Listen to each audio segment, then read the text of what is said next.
Meus irmãos, bom dia.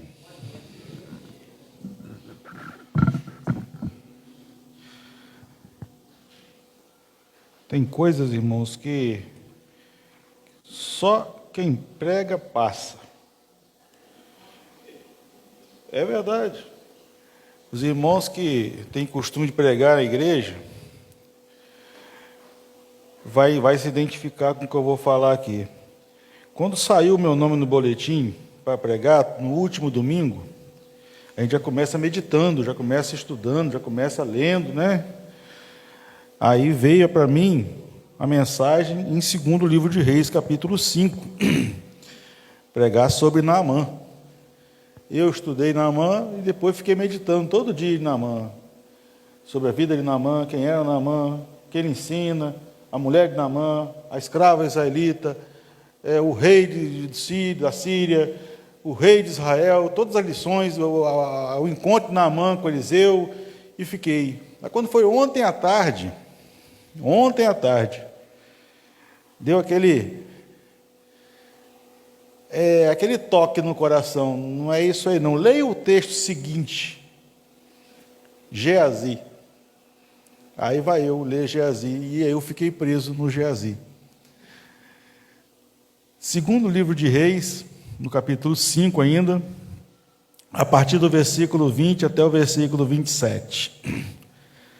Quando se está perto, mas o coração está longe. Aí, irmão Joel, só um tema legal. Quando se está perto, mas o coração está longe. 2º livro de Reis, capítulo 5, versículo de 20 até o versículo 27. Não vamos pregar nada de novo, absolutamente, só obviedades. O irmão que está visitando a gente aqui vai ouvir obviedades que já foram pregadas muitas vezes, nada de novo, mas a palavra de Deus, ela em si, ela se renova a cada mensagem. 2º livro de Reis, capítulo 5, a partir do versículo 20. Vamos lá? Então Geazi, moço de Eliseu, o homem de Deus, disse: Eis que meu senhor impediu a este Ciro, Naamã, que da sua mão se desse alguma coisa do que trazia. Porém, tão certo como vive o Senhor, que hei de correr atrás dele e tomar dele alguma coisa. E foi Geazi em alcance de Naamã, e Naamã, vendo que corria atrás dele, saltou do carro a encontrá-lo e disse-lhe: Vai tudo bem? E ele disse: Tudo vai bem. Meu senhor me mandou, errei a pontuação. Tudo vai bem. Meu senhor me mandou dizer: Eis que agora mesmo vieram a mim 2 jovens dos filhos dos profetas da montanha de Efraim. Dá-lhe, pois, 1 talento de prata e 2 mudas de vestes. E disse Naamã: Ser servido, tomar 2 talentos. E instou com ele e amarrou 2 talentos de prata em 2 sacos com 2 mudas vestes e pô-las sobre 2 dos seus moços, os quais o levaram diante dele. E chegando ele à altura, tomou das suas mãos e o depositou na casa, e despediu aqueles homens e foram-se. Então ele entrou e pôs-se diante do seu senhor, e disse-lhe Eliseu: De onde vem, Geazi? E ele disse: Teu servo não foi nem uma parte, nem a outra parte. Porém ele disse: Porventura não foi contigo o meu coração quando aquele homem voltou de sobre o seu carro a encontrar-te? Era isso ocasião para tomares prata e para tomares vestes, e olivais e vinhas, e ovelhas, bois, servos e servas? Portanto, a lepra de Naamã se pegará a ti, e a tua semente para sempre. Então saiu diante dele leproso, branco como a neve. Amém? Pastor Eli, pode orar?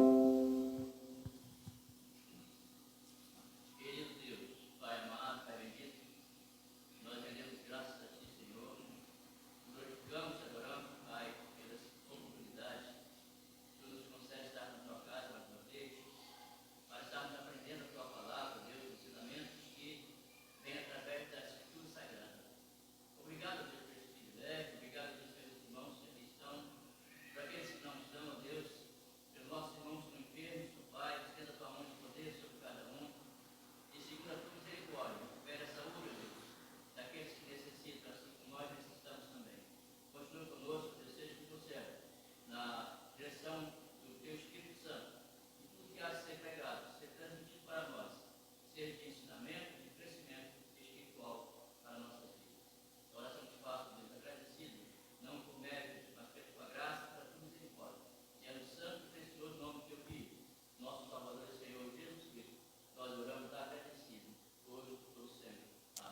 Amém, meu Pai. Amém. No versículo 20, que nós lemos aqui, ele começa: então Geazi, moço de Eliseu, o homem de Deus, disse: eis que meu senhor impediu a este Ciro, Naamã, que da sua mão se desse alguma coisa do que trazia. Bem, irmãos, a gente vai contextualizar aqui, porque se a gente pegar, ler daqui para frente, a gente não vai entender muito bem. Fato, havia um comandante do exército, Ciro, do rei da Síria, que pela sua mão o Senhor dera as vitórias à Síria. A gente passa a entender que como Deus enxerga o coração do ser humano, até mesmo nos inimigos de Israel. E ele levou para si uma escrava de Israel em uma dessas incursões que ele fez à terra de Israel. E essa menina, vendo o leproso, disse à sua senhora, no caso a esposa de Naamã: se o meu senhor estivesse diante do profeta que está em Samaria, ele o restauraria da sua lepra. Notem bem uma coisa, irmãos: nenhum caso de restauração de lepra é mencionado na Bíblia até então. Agora, eu não esqueci o texto do Novo Testamento. Eu acho que foi Estevão, na sua defesa, que falou que naquele tempo ninguém foi restaurado da lepra. Estevão ou Pedro? Estevão, né, irmão? Que, a não ser Naamã, Ciro. Porque os judeus se julgavam filhos de Abraão, se julgavam melhores. Então, foi se citando vários exemplos, eu acho que é Estevão, sim, que ele fala: ninguém foi curado de lepra nos tempos de Eliseu, a não ser Naamã, Ciro. Então, o texto bíblico aqui que vai dizer aqui que Naamã, quando soube disso, pediu autorização ao seu rei, e ao invés de ele ir até o profeta, ele vai até o rei de Israel. Porque na concepção dos sírios, o profeta está a serviço do Estado, né? Então, o profeta deveria cumprir uma ordem do rei. Mas no Israel não é assim. O profeta, ele está para cumprir uma ordem de Deus e não do rei. Então, ali acontece o fato de o rei de Israel rasgar suas vestes, dizer: sou acaso Deus para restaurar a sua lepra? Mas Eliseu chama esse Naamã até a sua casa, e quando ele chega lá, ele manda um servo, nem vai atender, fala: vai no Jordão e mergulha 7 vezes e sararás da tua lepra. Ele sai dali indignado, porque no seu coração, já tinha proposto no seu coração: o homem de Deus vai vir, vai fazer um ritual, vai fazer alguma coisa, vai pôr sua mão aqui e vai restaurar toda aquela perspectiva que ele já havia criado, e não acontece nada disso. Mas os seus servos que estavam com ele o instruem: se ele te dissesse alguma coisa difícil, você não faria? Vai no Jordão e mergulha 7 vezes. E quando ele sai do 7º mergulho, a sua carne está como a de uma criança, curado da lepra. Lepra é o mesmo que hoje se fala hanseníase, é uma doença incurável. Na época, uma pessoa diagnosticada com lepra, principalmente se fosse do povo de Israel, não poderia ter mais contato com ninguém pelo resto da vida. Nem mesmo as suas roupas, nem o lugar onde dorme, nada.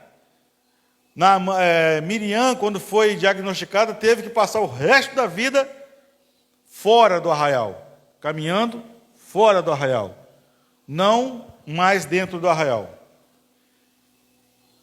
Obrigado, irmão.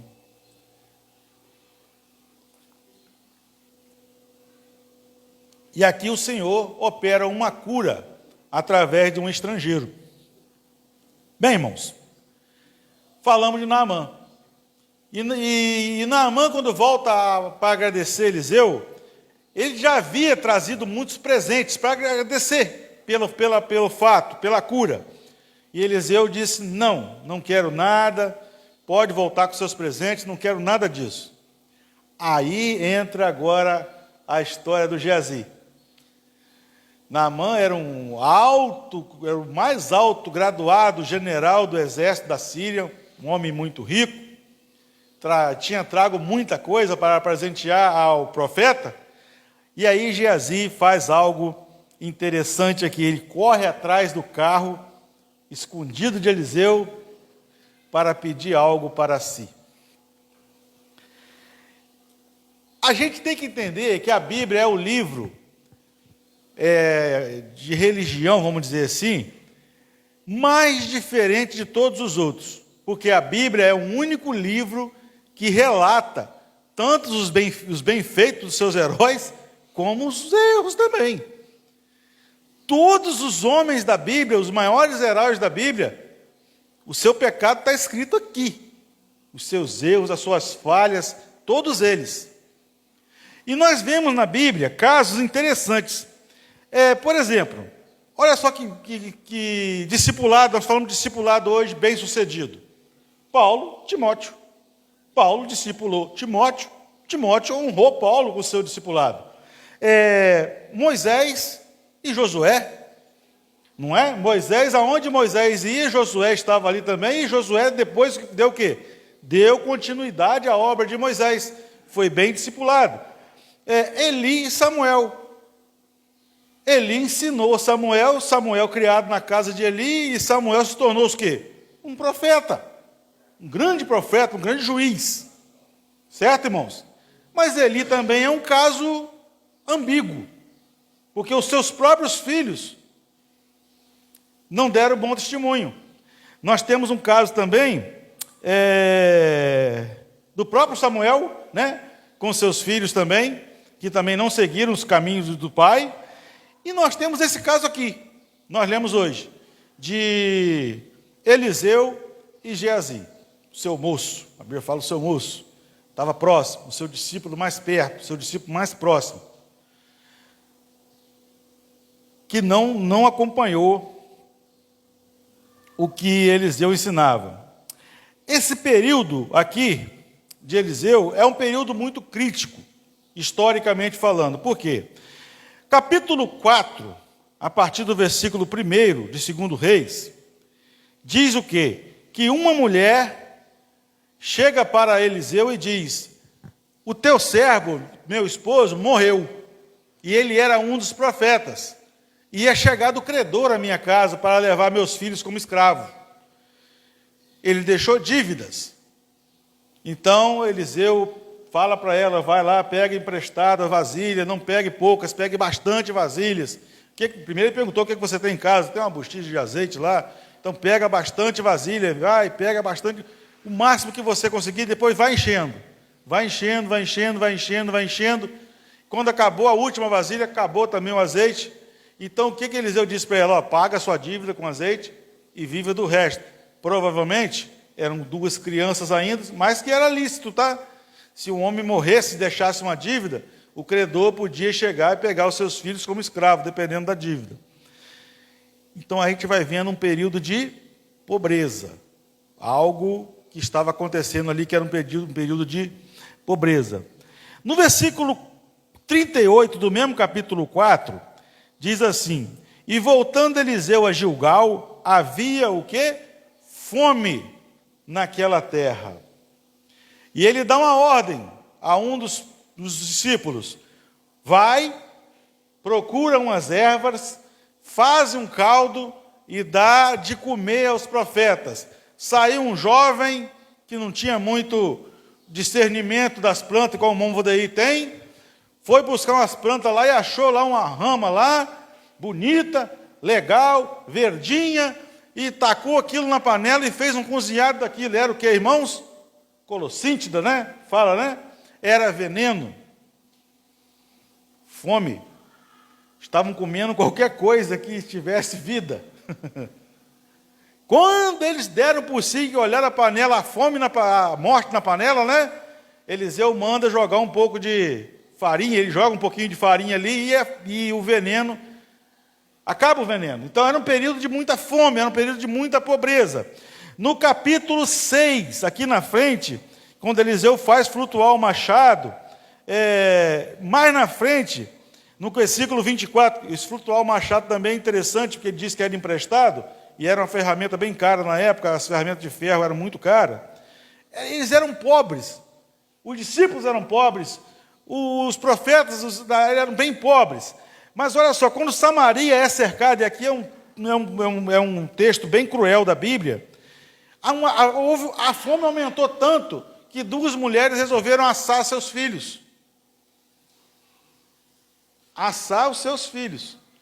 E combinaram, ó, hoje você mata o seu filho e amanhã a gente mata o meu. Vamos comer e vamos viver. Olha o tamanho da tragédia. E uma delas realmente matou a criança e assou a criança e comeram a criança. Mas quando chegou na outra criança, a mãe escondeu. Está aqui registrado no capítulo 6. Uma tragédia. Você vê que era um período de fome, um período de pobreza, e todos envolvidos aqui, Eliseu não era rico, Eliseu era pobre, todos os profetas que estavam aqui eram pobres, Geazi também era pobre. Quando Geazi tem a oportunidade de ganhar algum dinheiro, de ganhar alguma renda, ele não titubeou, o seu coração o enganou. Nenhum profeta foi atrás de Naamã. Então, a gente primeiro aprende com Geazi aqui, é uma coisa interessante. Nenhuma circunstância na nossa vida nos habilita ao pecado. A gente pode estar passando por uma situação complicada e difícil, mas essa situação não nos habilita a pecar por isso. Deus vai nos sustentar. Sempre sustentou. Nunca faltou nada na nossa vida. A gente tem que ter essa consciência, irmãos, que vai aparecer na nossa vida. Eu sempre gosto de humanizar os personagens bíblicos. Eu tinha um irmão que era membro da nossa igreja, que falou que se ele fosse da época de Moisés, se ele estivesse no povo de Moisés, junto com o povo, quando saiu do Egito, ele não pecaria contra Moisés. Ele achou aquilo um absurdo. Eu falei, se eu estivesse lá, eu estava no buraco com Coré, porque eu sei das minhas limitações. Nós temos que entender as nossas limitações. Quando Geazi viu a oportunidade de ganhar um dinheiro, de ficar bem na vida, tanto que Eliseu, ele foi lá e pediu o quê? 1 talento de prata. Naamã deu 2 talentos de prata. Olha a resposta de Eliseu para ele. Era isso ocasião para tomares prata e para tomares vestes? Foi o que ele ganhou. Mas Eliseu continua: olivais, vinhas, ovelhas, bois, servos e servas. Por quê? Porque ele pediu muito além daquilo e ganhou muito além daquilo da necessidade dele. Porque 1 talento de prata, irmãos, era cerca de 34 quilos de prata. Numa região pobre, numa região que está todo mundo passando alta necessidade, a fome era muito grande, você imagina 70 quilos de prata na mão de uma pessoa. Então, o que ele tinha no seu coração era a ganância. O que ele tinha no seu coração não era simplesmente uma atitude de sobrevivência, era a ganância, era ter servos, era ter boi, era ter escravo, era ter bens, muito além daquilo das suas necessidades. Então, uma mentira não é justificativa para nós enriquecer. Atos capítulo 5, nós temos um caso interessante, Ananias e Safira. Qual foi a mentira deles, irmãos? Eles venderam o terreno e deram parte do dinheiro para a igreja. A igreja estava começando na época. Qual o pecado nisso? Nenhum. Se eles tivessem vendido o terreno, não desse nada também, nenhum. Se eles tivessem vendido, deram tudo, nenhum. A questão é mentir. A questão é a mentira. Eles venderam o terreno por um valor, chegaram com outro valor perante os apóstolos e disseram: vendemos e damos tudo aqui. Eles queriam nome, eles queriam status, eles queriam ser como os outros que estavam fazendo com o coração disposto a dar mesmo. Eles queriam aparecer. E nada pode aparecer mais do que o Espírito Santo. Nada pode aparecer mais do que Deus. Então, essas pessoas que mentem para o Espírito Santo, no caso de Ananias, ele foi morto na hora. Safira foi morta um tempo depois, mantendo a mentira, mantendo a postura mentirosa, não é? E infelizmente, essa atitude de Eliseu, quando é colocada diante de nossos olhos, muitos de nós temos entrado por esse caminho. Muitos de nós, que eu digo da igreja, a gente tem precificado o evangelho, a gente às vezes tem colocado coisas, situações diante de nós que não é correto. Estou pregando para os irmãos? Estou pregando para mim.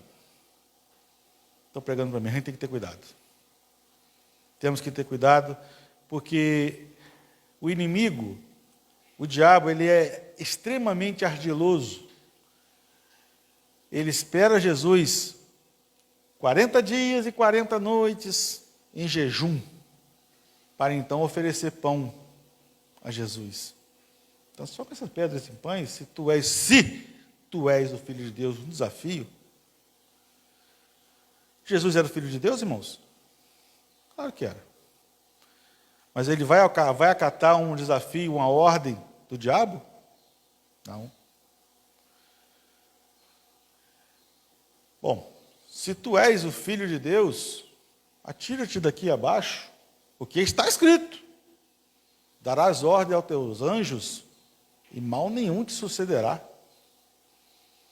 E Jesus responde: também está escrito: não tentarás ao Senhor teu Deus.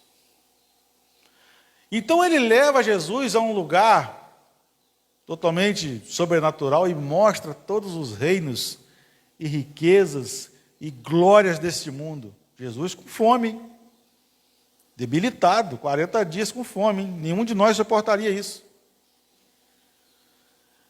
Eu vou te dar tudo isso aqui, todas essas glórias, todo esse reino, toda a terra, se prostrado me adorardes. Arreda-te, Satanás, porque está escrito: só ao teu Deus adorarás, só a ele servirás. Irmãos, isso é o que a gente prega hoje aqui, que eu falei no começo dos irmãos, que nós vamos pregar obviedades. Mas quantos têm vendido a sua alma em troco de um trocado, em troco de um dinheiro, em troco de um poder, em troco de ter um status, em ter um nome? Nós discutimos na classe hoje as igrejas que têm dono. Igrejas com dono. Se um líder chegar e disser: hoje a igreja nós vamos pintar a igreja toda de rosa. Ele é o dono da igreja. E ele pinta todas as igrejas que são filiadas a essa de rosa, a choque. Porque ele é dono. Igrejas com dono. Ele pode chegar do auge do seu poder, entre aspas assim, e disser: não, a partir de hoje nós não vamos ter a Bíblia, sim, mas a Bíblia vai ser secundária. Nós vamos ter um livro que eu escrevi, que vai ser também um livro que vocês vão ter que seguir como norma de fé e prática. Eu escrevi a partir de hoje, eu sou o dono da igreja. E a igreja segue. Porque é uma demonstração de poder, ele é dono da igreja com dono. Aí eu pergunto para os irmãos: se o pastor Pedro quiser mudar a teologia da igreja, mudar toda, ele pode fazer isso aqui nessa igreja? Local? Não. Porque terá que passar pela membresia da igreja, vai ter que ver se está dentro da doutrina batista, porque a nossa igreja tem um sistema democrático. Pode não ser perfeito, mas ainda é o mais próximo da Bíblia. Agora eu te pergunto: aonde Jesus está nesse caso? Porque todos os apóstolos, todos os discípulos, todos, sem exceção, até mesmo João, que não foi martirizado, todos morreram de forma difícil. Ninguém se enriqueceu com o evangelho. Não vejo isso na Bíblia.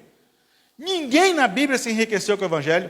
Aí você fala assim: não, e depois da Bíblia? Nos primeiros séculos, perseguição, morte, decapitação, afogamento, queimado vivo, arrastado pelas ruas. Mas o evangelho de hoje parece o evangelho de Geazi, o evangelho que corre atrás de riqueza por mentira, que mente e que corre atrás de riqueza. O tempo de Geazi, que nós vamos falar aqui, é um tempo de pobreza, grande pobreza. Estavam quase comendo veneno, achando que era comida. Nos tempos nossos de hoje, as coisas podem estar difíceis? Pode até estar difícil, mas não se compara aos tempos de Geazi. Aí eu vejo, às vezes, nós como... mas se eu fosse desse tempo, eu jamais faria o que o Geazi faria. Irmãos, será que não? Será que diante da oportunidade nós ganhamos alguma coisa de maneira tão fácil? Só correr atrás, está vendo que o camarada quer dar alguma coisa. O profeta disse não. Mas ele quer dar, gente. Mas ele está insistindo tanto para dar a prata e as vestes. Eu vou lá. Se ele me der, eu acho que ele vai dar alguma coisa. O problema não é esse, o problema é mentira. Eliseu tinha recusado. E o problema de nós servirmos a mentira, de estarmos enredados pela mentira, é que aconteceu com Geazi, pode acontecer com qualquer um de nós, a consequência do pecado. A lepra na Bíblia, irmãos, é uma figura do pecado, tá, irmãos? É uma figura do pecado. Eliseu diz: o meu coração foi com você. De Deus, ninguém se esconde. Irmão, sabe? Projeta para mim aí, irmãos, um texto que eu sei de cor, mas eu queria que os irmãos lessem comigo. Provérbios, capítulo 15, versículo 3. Tem mais de 20 anos que eu li esse texto, nunca mais saiu da minha mente. Provérbios, capítulo 15, versículo 3. Olha que texto curtinho, mas interessante. Vamos todos juntos? Os olhos do Senhor estão em todo lugar, contemplando os maus e os bons. Os olhos do Senhor estão em todo lugar. Se eu estou fazendo o que é certo, se eu estou fazendo o que é errado. Se o meu coração está bem intencionado, se o meu coração está mal intencionado. Se a minha intenção é boa, se a minha intenção é ruim. Quando fala assim, os olhos do Senhor estão em todo lugar, não é só aqui não. É aqui, ó. No meu entendimento, na minha mente, na minha intenção. Estão em todo lugar. E Ele contempla tanta maldade quanto alguma bondade que há no meu coração.